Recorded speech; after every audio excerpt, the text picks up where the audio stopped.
السلام علیکم معزز سامعین، ہسٹری آف کنگڈم میں خوش آمدید۔ معزز سامعین حضرات، آئیے سنتے ہیں الیاس سیتا پوری کا تاریخی ناول حساب دوستاں قسط نمبر 20۔ معزز سامعین، آپ سے امید کی جاتی ہے کہ ویڈیو کو لائک کریں، چینل کو بھی سبسکرائب کریں، شکریہ۔ واپسی کا قافلہ بہت بڑا تھا کیونکہ بہت سے قافلے مل کر ایک قافلہ بن گئے تھے۔ اس قافلے میں بعض حکمرانوں کے خاندان بھی تھے اور ان کے وسائل و انتظامات غیر معمولی تھے۔ قافلے کے آگے آگے مشل بردار تھے جو راتوں کو روشنی کرتے ہوئے چلتے۔ حکمران خاندانوں کے آگے پیچھے اور دائیں بائیں فوجی چل رہے تھے۔ پانی اور کھانے کی چیزوں کی بھی افراد تھی اور مذکورہ خاندان حجاج اور اہل قافلہ کی دعائیں حاصل کرنے کے لیے مسافروں کو بڑی سہولتیں اور آسانیاں فراہم کر رہا تھا۔ راستے میں حکمران خاندان کسی اور راہ پر چلے گئے اور لیس کا قافلہ پھر مختصر ہو گیا۔ کوفہ سے 6 منزل پہلے قزاقوں نے قافلے پر حملہ کر دیا اور لوٹ مار مچا دی۔ بہت سے مقابلے میں مارے گئے، کچھ پکڑے گئے اور پکڑے جانے والوں میں لیس اور خنسا بھی شامل تھے۔ ڈاکو نے لیس کو خنسا سے جدا کر دیا اور ان کی آنکھوں پر پٹیاں باندھ کر پہاڑیوں کی غاروں میں چلے گئے۔ دوسروں کے ساتھ کیا سلوک ہوا لیس کو پتہ نہ تھا، لیکن لیس کو ستایا نہیں گیا۔ ڈاکو اس کو کھانا پانی بھی خوب پہنچا رہے تھے، لیکن خنسا کا کچھ پتہ نہیں تھا۔ 2 ماہ کچھ دن اوپر اسے ڈاکو کے سردار کے سامنے پیش کیا گیا۔ وہ سردار کو دیکھتے اچھل پڑا۔ یہ اس کا اپنا بھائی یعقوب تھا جسے کچھ عرصے پہلے ڈاکو گرفتار کر کے لے گئے تھے۔ اس کے بھائی یعقوب نے کہا، میں یہاں نہیں تھا، لیکن جب مجھے میرے ساتھیوں نے بتایا کہ گرفتار ہونے والوں میں میرا ایک ہم شکل بھی ہے تو مجھے تیرا خیال آ گیا۔ لیس نے افسوس سے پوچھا، لیکن بھائی آپ تو گرفتار ہو گئے تھے ڈاکوؤں کے ہاتھوں، پھر اسے پیشہ کب سے بنا لیا؟ یعقوب نے جواب دیا، ڈاکوؤں کا سردار مجھ سے بہت اچھی طرح پیش آیا تھا، اسے مجھے اپنا بیٹا بنا لیا تھا اور مجھ پر اتنے احسان کیے کہ میں اس کا ساتھ دینے پر مجبور ہو گیا۔ لیس نے کہا، بھائی آپ گھر نہیں آئے؟ یعقوب نے جواب دیا، سردار نے بہت دنوں تک تو مجھ پر اعتبار ہی نہیں کیا۔ جب اعتماد قائم ہو تو سردار چل بسا اور میں اس کا جانشین قرار پایا۔ اس کے بعد میں اہواز گیا تھا تو پتہ چلا کہ تو اہواز سے بغداد چلا گیا ہے، لیکن بغداد جاتے ہوئے میں ڈرتا تھا۔ لیس نے بھائی کو اپنی ساری ردا سنائی اور اس پر جو کچھ بیتی تھی پردرد لہجے میں بیان کر دیا۔ یعقوب نے پوچھا، پھر اب کیا ارادے ہیں؟ اب تو کہاں جانا چاہتا ہے؟ لیس نے جواب دیا، اب میں بغداد ہی جاؤں گا، ہو سکے تو آپ بھی میرے ساتھ چلیے، میں قاضی لبیب بختی کو وسیلہ بنا کر آپ کی تمام خطائیں معاف کروا سکتا ہوں۔ یعقوب نے بڑے افسوس سے کہا، نہیں، اب میں تیرے ساتھ نہیں جا سکتا کیونکہ کسی کا بھی وسیلہ مجھے معافی نہیں دلا سکتا، اور پھر اب یہ کہ میں اس زندگی کا عادی ہو گیا ہوں۔ لیس نے کہا، آپ اپنا حصہ تو لے سکتے ہیں کیونکہ میں بددیانت نہیں ہوں۔ یعقوب نے ہنس کر جواب دیا، لیس میں اپنا حصہ بھی تجھے کو بخشتا ہوں۔ اس کے بعد یعقوب نے بھائی کی خاطر وہ مدارت کی کہ لیس کو مزہ آ گیا، لیکن خنسا کا کہاں پتہ نہیں تھا۔ وہ خنسا کی بابت کچھ بہتر تکلف سے کام لے رہا تھا۔ آخر 15-16 دن خاطر مدارت میں گزر گئے۔ اب یعقوب کو کسی مہم پر روانہ ہونا تھا، اس لیے اس نے لیس سے کہا، لیس اگر تو رہنا چاہے تو شوق سے رہ، مجھے ایک مہم پر روانہ ہونا ہے۔ لیس نے جواب دیا، نہیں، میں نہیں رکوں گا، میں جانا چاہتا ہوں۔ یعقوب نے اپنے ساتھی کو حکم دیا کہ لیس کی آنکھوں پر پٹی باندھ کر بغداد پہنچا دیا جائے۔ لیس نے رک رک کر کہا، لیکن میری کنیز کہاں ہے؟ اسے تو میرے حوالے کیا جائے۔ یعقوب نے اپنے ساتھی سے پوچھا، یہ خنسا کون ہے، یہ کہاں ہے؟ ساتھیوں نے لاعلمی ظاہر کی۔ لیس کا دم گھٹنے لگا، آنکھوں تلے اندھیرا چھا گیا۔ بولا، بھائی خنسا میری کنیز کا نام ہے اور اس کو تیرے ساتھی زبردستی مجھ سے چھین کر لے گئے تھے۔ ایک ادھیڑ عمر ساتھی یعقوب کے قریب گیا اور عرض کیا، سردار اب آپ سے چھپانا فضول ہے، تیرے بھائی کی کنیز داؤد کو پسند آ گئی تھی، اسے وہ اپنے ساتھ لے گیا اور آج کل وہ دمشق کے آس پاس قزاقی میں مشغول ہے۔ اندازے کے مطابق وہ 5-6 ماہ واپس آئے گا۔ لیس کا دل بیٹھا جا رہا تھا، بھرائی ہوئی آواز میں کہا، بھائی اگر خنسا نہ ملی تو میں بغداد نہیں جاؤں گا اور یہیں رہوں گا۔ یعقوب نے بھائی کو تسلی دی، لیس تو زیادہ فکر نہ کر، داؤد میرا نائب ہے، خنسا جائے گی کہیں نہیں، تجھے واپس ضرور مل جائے گی، لیکن 5-6 ماہ بعد تو بغداد چلا جا، میں تجھ سے وعدہ کرتا ہوں وہ جیسے ہی ملے گی میں اپنے آدمیوں کے ذریعے بغداد میں قاضی لبیب کے گھر بھیج دوں گا۔ یعقوب کے آدمی اس کو بغداد کے باب الکوفہ کے سامنے چھوڑ گئے۔ سواری کے لیے ایک گھوڑا اور خرچ کے لیے 100 دینار بھی دیے گئے۔ بغداد میں داخل ہوتے اس کا دل دھک دھک کرنے لگا۔ وہ اپنے گھوڑے کی تلکی چال سے قاضی کی قصر کی طرف بھگائے لے جا رہا تھا۔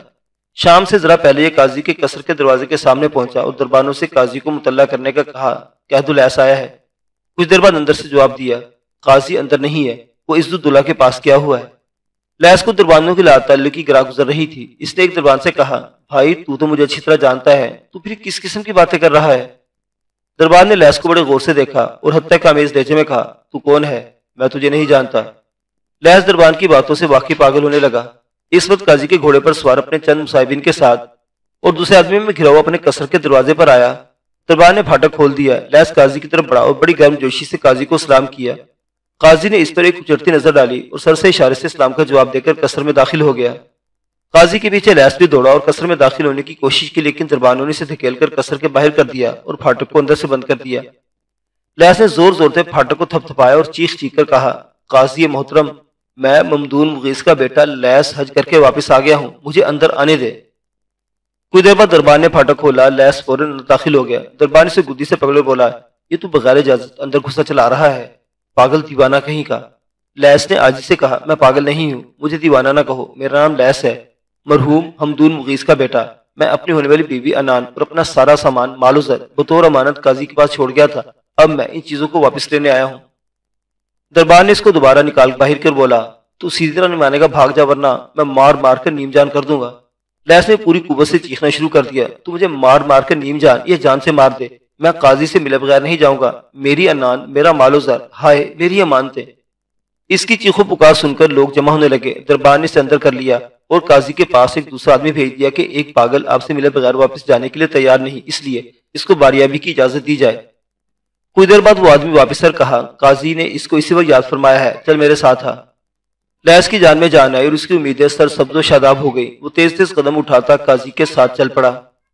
اس وقت قاضی چند آدمیوں کو ان کی امانتیں واپس کر رہا تھا۔ لیس بے اختیار قاضی کی طرف بڑھا اور گرم جوشی سے مصافحہ کرنا چاہا، لیکن قاضی نے اپنا ہاتھ آگے نہیں بڑھایا اور لیس سے کہا، اپنی جگہ بیٹھو، تجھ سے ابھی بات کرتا ہوں۔ قاضی کے لہجے اور انداز میں جو مغایرت پائی جاتی تھی، اس نے لیس کو نیم جان کر دیا۔ قاضی لوگوں کو ان کی امانتیں دے دے کر رخصت کرتا رہا۔ صرف 2 مصاحب رہ گئے اور قاضی بھی اطمینان سے بیٹھ گیا تو لیس نے کسی تمہید کے بغیر کہا، ہاں تو قاضی محترم، میں حج کر کے واپس آ گیا ہوں، اس لیے بڑی مہربانی ہوگی اور اگر آپ میری امانتیں مجھے واپس فرما دیں۔ قاضی نے اپنے مصاحبین سے باتیں کر رہا تھا، وہ کہہ رہا تھا، حکماں نے پاگل پنے کی جو قسمیں بتائی ہیں وہ بڑی حیرت انگیز ہے اور ان میں مال خلیہ کا مریض سب سے زیادہ عجیب ہوتا ہے۔ لیس نے بڑے بے صبر پن سے کہا، قاضی محترم، مجھے میری امانتیں واپس فرما دیں، یہ آپ مغایرت کیوں برت رہے ہیں آخر؟ قاضی نے لیس کو سرسری نظر سے دیکھا اور اپنی بات مکمل کر کے کہنے لگا، ہاں تو میں کہہ رہا تھا، مالی خلیہ کا مرض شدت اختیار کرتا چلا جاتا ہے۔ لیس نے غصے سے کہا، قاضی میں کیا کہہ رہا ہوں، تم میری بات کیوں نہیں سنتا؟ کیا میں پاگل ہوں؟ میری انان کہاں ہے؟ میرا مال و زر، میری امانتیں واپس کر دے ورنہ میں سہم کر اپنی جان دے دوں گا۔ قاضی مالی خلیہ پر بولے جا رہا تھا، اگر مالی خلیہ کا مریض اپنے آپ کو تندرست و توانا کرے تو یہ مرض آپ ہی آپ رفع ہو جاتا ہے۔ قاضی نے تالی بجا کر ایک خدمتگار کو طلب کیا۔ جب وہ واپس آ گیا تو حکم دیا، اس پاگل نوجوان کو دارالمجانین میں داخل کر دیا جائے۔ لیس نے روتے چلاتے ہوئے کہا، میں پاگل نہیں ہوں، مجھے دارالمجانین نہ بھیج، میری امانتیں واپس کر دے، خدا کے لیے مجھے ناستا۔ قاضی نے مصاحبین کو دیکھ کر لیس کی طرف دیکھا اور پوچھا، کیا تم مجھ سے کچھ کہہ رہا ہے؟ لیس نے جواب دیا، میری انان مجھے واپس کر دے اور ساتھ ہی میرا مال و زر بھی۔ قاضی نے اس کو خونخوار نظر سے دیکھتے ہوئے کہا، دیکھ میرا دماغ خراب نہ کر، تو پاگل ہے اور میں پاگلوں سے زیادہ باتیں نہیں کرتا۔ لیس نے بے چینی سے کہا، میں اسی وقت یہاں سے واپس چلا جاؤں گا، بشرط یہ کہ میری انان اور میرے مال و زر کو واپس کر دیا جائے۔ قاضی نے اپنے مصاحبین سے پوچھا، صاحبان، میری امانت اور دیانت کے بارے میں آپ کا کیا خیال ہے؟ ایک مصاحب نے جواب دیا، آپ کی امانت اور دیانت کا تو عز و دولت تک معترف ہے۔ دوسرے نے کہا، اگر آپ کی امانت اور دیانت مشتبہ ٹھہرے تو اس کا مطلب یہ ہوگا کہ سچائی اور شرافت اس دنیا میں موجود ہی نہیں۔ لیس زاروں کی طرح رونے لگا، لوگوں میں لٹ گیا، میں تباہ ہو گیا، خنسا کو ڈاکو لے گئے اور جو کچھ بچا تھا اس کو قاضی نے ہڑپ کر جانے کی فکر میں ہے۔ قاضی نے کہا، اچھا تو یہ کر کے اس وقت یہاں سے چلا جا، کل میں شاہی طبیب کو بلوا کر تیرا معائنہ کرواؤں گا، اس کے بعد کچھ کروں گا۔ قاضی اکتا گیا اور خدمتگاروں کو حکم دیا کہ اس کو دارالضیافت میں ٹھہرا دیا جائے۔ خدمتگار لیس کو لے کر جو چلے تو ایک ہنگامہ کھڑا ہو گیا۔ لیس کو دارالمجاجین بھیجا جا سکتا تھا لیکن ابھی نہیں، کیونکہ قاضی خود بھی نہیں چاہتا تھا کہ بات کو زیادہ طول دیا جائے۔ لیس کو مہمان سرا میں ٹھہرا دیا گیا، لیکن یہ مہمان سرا نہیں تھی، یہ ایک طرح کا تہہ خانہ تھا۔ کئی دن بعد قاضی نے لیس کو طلب کیا اور پوچھا، اب تیرا کیا حال ہے؟ اگر تو اپنے گھر جانا چاہے تو چلا جا، میں اپنے آدمی تیرے ساتھ کر دوں گا۔ لیس نے کہا، لیکن میں جاؤں کہاں؟ میرا گھر کہاں ہے؟ قاضی نے افسوس سے کہا، اللہ اللہ، یہ مرض کی شدت کا عالم ہے کہ تجھے اپنا گھر بھی یاد نہیں، پھر تو تجھے بیمارستان بھیجنا پڑے گا۔ لیس نے بھی سختی سے کہا، قاضی کان کھول کر سن لے، میں اتنا بیوقوف نہیں ہوں، تو مجھے یوں ہی چلتا کر دے اور میں چلا جاؤں، میں انان اور اپنے مال و زر کے بغیر یہاں سے نہیں جاؤں گا۔ قاضی غصے میں اٹھ کر ٹہلنے لگا، پھر خدمتگار کو بلا کر حکم دیا، دیکھ یہ ایک مالی خولیا کا مریض ہے، میں اس کو بیمارستان میں داخل کرنا چاہتا ہوں، اس لیے تو آج بیمارستان کے نگران کو بلا لا۔ لیس ایک دم بھڑک اٹھا، غصے سے کہا، تو بہت بے شرم اور بددیانت انسان ہے۔ خنسا نے مجھے بار بار سمجھایا کہ میں تجھ پر اعتماد نہ کروں، لیکن میں نے بھی اس کو ہر بار یہ کہہ کر ٹال دیا کہ اس زمانے میں قاضی جیسا ایماندار اور دوسرا نہیں ملے گا، لیکن خنسا نے میری اس بات سے کبھی بھی اتفاق نہیں کیا۔ قاضی نے غصے میں 2 تمانچے رسید کر دیے۔ لیس بھی جوابی حملے میں قاضی کے جھانپڑ رسید کرنا چاہتا تھا، لیکن وہ جانتا تھا کہ اس طرح قاضی کے خدمتگار مار مار کر اس کا حلیہ بگاڑ دیں گے۔ پھر بھی اکڑ کر بولا، قاضی تو کچھ بھی کر لے، لیکن اپنے دل سے یہ خیال نکال دے کہ تو میری امانتیں ہضم کر لے گا۔ قاضی نے دوسری طرف جا کر خدمتگاروں کو حکم دیا کہ مالی خولیا کے اس مریض کو قید کر دیا جائے۔ قاضی نے اس دن بیمارستان کے نگران کو بلا کر لیس کو اس کے حوالے کر دیا۔ لیس نے نہایت ٹھنڈے دل سے سوچا کہ اگر وہ قاضی کی ہدایت پر ایک بار بھی بیمارستان میں داخل ہو گیا اور اس کے ہاتھ پاؤں زنجیروں میں جکڑ دیے گئے تو پھر زندگی بھر رہائی ناممکن ہو جائے گی۔ لیس نے قاضی سے کہا، قاضی میں آخری بار تخلیے میں تجھ سے چند باتیں کرنا چاہتا ہوں۔ قاضی نے منہ بنا کر تخلیے میں لے گیا اور ساتھ ہی کہہ دیا، چل تخلیے میں کر باتیں، ورنہ مجھے تجھ سے ڈر ہی لگتا ہے۔ لیس نے عاجزی سے کہا، میں بیمارستان نہیں جاؤں گا اور اپنے دعوے سے بھی درگزرا، میں تجھ سے کسی چیز کا مطالبہ نہیں کروں گا اور بغداد چھوڑ کر کہیں اور چلا جاؤں گا۔ قاضی کے چہرے پر خوشی کی لہر دوڑ کے بولا، تو مطالبہ کس چیز کا کر سکتا ہے؟ میں تجھے اسی شرط پر چھوڑ سکتا ہوں کہ تو بیمارستان کے نگران اور میرے خدمتگاروں کے روبرو یہ اعلان کر دے کہ میں مالی خولیا کا مریض ہوں اور میں نے لالچ میں آ کر جھوٹا دعویٰ کر دیا، اب میں اپنے دعوے سے دستبردار، اس نے مجھے معاف کر دیا جائے۔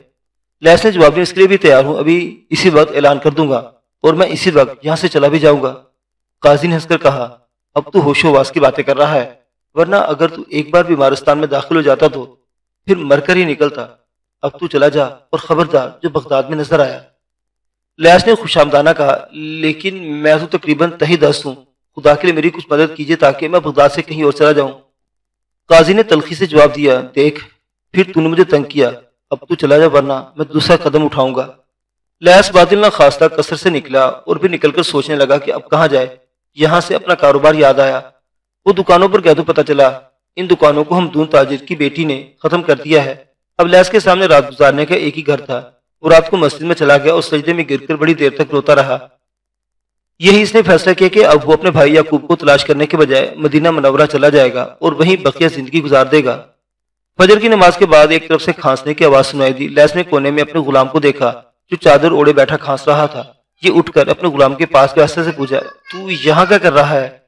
غلام نے چونک کر لیس کو دیکھا اور بے اختیار چمٹ گیا، پوچھا، میرے آقا تو کب آیا؟ لیس نے جواب دیا، مجھے تو آئے کئی دن ہو گئے۔ غلام نے قاضی کی شکایت کی، لیکن قاضی نے مجھے تو نہیں بتایا کہ تو آ گیا ہے، بلکہ اس نے میرے ساتھ عجیب سا رویہ اختیار کر رکھا ہے۔ میں جب بھی تیری بابت پوچھتا ہوں وہ کچھ اس طرح جواب دیتا جیسے آپ کو جانتا ہی نہیں، مجھے اس کی نیت پر شبہ ہے۔ لیس نے جواب دیا، تیرا شبہ درست ہے، اس نے تو مجھے پہچاننے سے انکار کر دیا۔ اس کے بعد یہ درپردہ داستان بھی سنا دی۔ غلام نے ایک سرد آہ بھری، آہ میرے آقا، تجھ پر تو کئی قیامتیں گزر چکی ہیں، خدا نے تجھے برداشت کی بڑی ہمت دی ہے، ورنہ دوسرا تو مر جاتا۔ لیس نے کہا، اب میں نے فیصلہ کیا ہے کہ مدینہ منورہ چلا جاؤں گا اور وہیں روزہ اقدس پر بقیہ زندگی گزار دوں۔ غلام نے کہا، میرے آقا ہمت نہ ہار، قاضی سے اپنی امانتیں واپس لینے کی کوشش کر۔ لیس نے مایوسی سے کہا، نہیں، اب میں اس خبیث کے پاس نہیں جاؤں گا، کیونکہ میں جانتا ہوں وہ مجھے بیمارستان میں داخل کر کے میری زندگی برباد کر دے گا۔ غلام نے کہا، لیکن میرے آقا، تجھے ساتھ میں بھی چلوں گا اور جب تک زندہ ہوں تیری خدمت کروں گا۔ لیس نے ایک بار پھر غلام کو چمٹا لیا اور سسکیاں لے لے کر رونے لگا۔ غلام بھی رو دیا تھا۔ دوستی کی آڑ میں دشمنی اور ناز و ادا کی آڑ میں لوٹ مار کی یہ داستان ابھی جاری ہے۔